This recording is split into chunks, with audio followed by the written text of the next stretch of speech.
ସତରେ କ'ଣ ମଣିଷ ମୃତ୍ୟୁର 24 ଘଣ୍ଟା ପରେ ଆତ୍ମା ପୁଣି ଥରେ ପରିବାରକୁ ଫେରିଆସେ? ଏହାର ସତ୍ୟତା ଆସନ୍ତୁ ଜାଣିବା। କୁହାଯାଏ ଶରୀର ନଶ୍ୱର ଅଟେ, କିନ୍ତୁ ଆତ୍ମା ଅମର ହୋଇଥାଏ। ଏହା ଆମେ ଜାଣିଛୁ। ଆମ ଶରୀର ପଞ୍ଚତତ୍ତ୍ୱରେ ନିର୍ମିତ ହୋଇଥାଏ ଓ ମୃତ୍ୟୁ ପରେ ସେହି ପଞ୍ଚଭୂତରେ ମଧ୍ୟ ଲୀନ ହୋଇଥାଏ। ଭାବିଥାଉ, ମୃତ୍ୟୁ ପରେ ତୁରନ୍ତ ଆତ୍ମା ଶରୀର ତ୍ୟାଗ କରିଦେଇଥାଏ। ଯମଦୂତମାନେ ତାର ଗଳାରେ ଫାଶ ଲଗାଇ ଯମଲୋକକୁ ନେଇଯାଇଥାନ୍ତି।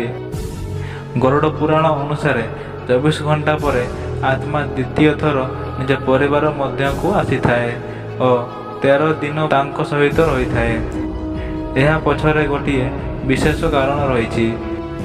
ମଣିଷର କର୍ମଫଳ ଅନୁସାରେ ତାର ପୁନର୍ଜନ୍ମ ସ୍ଥିର କରାଯାଇଥାଏ। ହିନ୍ଦୁ ଧର୍ମର ମାନ୍ୟତା ଅନୁସାରେ ଆତ୍ମା ଅଜର ଓ ଅମର ଅଟେ। ଗରୁଡ଼ ପୁରାଣ ଅନୁସାରେ ଆତ୍ମା ମଣିଷ ଶରୀର ଛାଡ଼ିବାର 24 ଘଣ୍ଟା ପରେ ପୁନର୍ବାର ନିଜ ପରିବାର ମଧ୍ୟକୁ ଫେରିଆସିଥାଏ ଓ 13 ଦିନ ପର୍ଯ୍ୟନ୍ତ ନିଜ ପରିବାର ମଧ୍ୟରେ ରହିଥାଏ। ଏହା ପଛରେ ଅନେକ କାରଣ ରହିଛି। ଆତ୍ମାର ନିଜ ପରିବାର ପ୍ରତି ମୋହ ରହିଥାଏ। ଏଠାରେ ଆତ୍ମା ନିଜର ପରିଜନ ମଧ୍ୟରେ 13 ଦିନ ପର୍ଯ୍ୟନ୍ତ ରହିବାକୁ ପସନ୍ଦ କରିଥାଏ।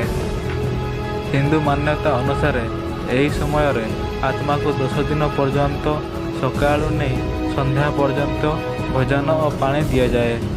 ଏହାକୁ ଆତ୍ମା ଗ୍ରହଣ କରିଥାଏ। 11 ଦିନରେ ଆତ୍ମା ଆଉ ଗୋଟିଏ ଶରୀରକୁ ସ୍ଥାନାନ୍ତର ହୋଇଥାଏ, ଯାହାକି ତାର ପୁନର୍ଜନ୍ମ ବୋଲି କୁହାଯାଏ। ଗରୁଡ଼ ପୁରାଣ ଅନୁସାରେ ଏହି ସମୟରୁ ଆତ୍ମା ନିଜ ପରିବାର ନିକଟକୁ ଆଉ ଫେରେ ନାହିଁ। ହିନ୍ଦୁ ଧର୍ମରେ ଯେଉଁ ଆତ୍ମାଙ୍କର ତାଙ୍କ ପରିବାର ସଦସ୍ୟ ପିଣ୍ଡଦାନ କରନ୍ତି ନାହିଁ, ସେମାନଙ୍କ ଆତ୍ମାକୁ ଅନେକ କଷ୍ଟ ସହ୍ୟ କରିବାକୁ ପଡ଼ିଥାଏ।